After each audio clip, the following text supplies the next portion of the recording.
आज के उपदेश को सुनकर आप अपने जीवन को सफल जीवन बना सकते हैं। और दोस्तों, इस जानकारी से पहले चलिए सुनते हैं भगवान महात्मा बुद्ध का एक उपदेश। एक दिन एक राजा भगवान बुद्ध के पास आया। बुद्ध के आश्रम में बहुत भीड़ थी। राजा ने भगवान बुद्ध से अनुरोध किया कि वह एकांत में कुछ बुद्ध से कहना चाहते हैं, विषय में चर्चा करने वाले हैं। इसलिए दोस्तों, वीडियो पूरा देखिएगा और इससे पहले आप वीडियो में खो जाए। हमें सपोर्ट करने के लिए वीडियो को लाइक और चैनल को सब्सक्राइब जरूर कर लें। तथागत बुद्ध बोले, सर्वत्र एकांत है, यही बोलो। फिर राजा ने कहा कि मैं तथागत संन्यास लेना चाहता हूं। बुद्ध गंभीर हो गए। वे बोले कि तुम्हें संन्यास्त होने के लिए दीक्षा के पहले मेरी एक शर्त का पालन करना होगा।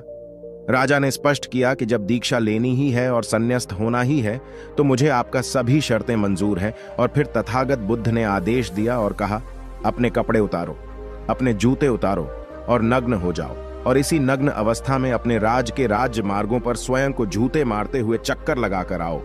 राजा असमंजस में पड़ गया। तथागत बुद्ध ये क्या कह रहे हैं? मैं एक राजा हूं, इस तरह से मैं नग्न होऊंगा और नग्न होकर अपनी ही सड़कों पर कैसे खुद को जूते मारते हुए चक्कर लगाऊं? लेकिन फिर भी राजा को संन्यास्त होना था, तो उन्होंने भगवान बुद्ध की शर्तें मान ली और वे वैसा ही करने के लिए निकल पड़ा। राजा ने वैसा ही किया। वह नग्न होकर स्वयं को जूते मारते हुए राज्य की सड़कों पर दौड़ने लगा। और यहाँ उसके चले जाने पर शिष्य ने बुद्ध से कहा कि भंते, जब हम आपसे दीक्षा लेने आए थे तब आपने तो ऐसी कठोर शर्त नहीं लगाई थी। आप तो स्वयं करुणा अवतार हैं, फिर आपने राजा के साथ ऐसा कठोर व्यवहार क्यों किया?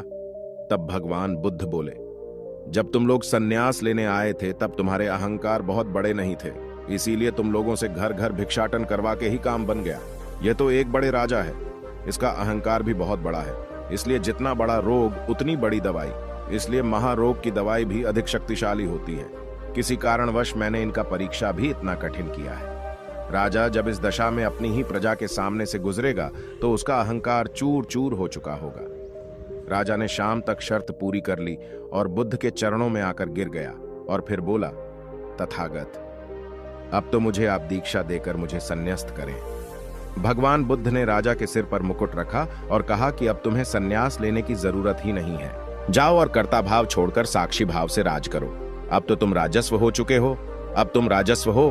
देखिए दोस्तों, किस तरह से भगवान बुद्ध ने एक राजा को उपदेश दिया और राजा का जीवन धन्य हो गया। दोस्तों, ये छोटे से उपदेश से आपको क्या ज्ञान प्राप्त हुआ? कमेंट में हमें जरूर बताइएगा।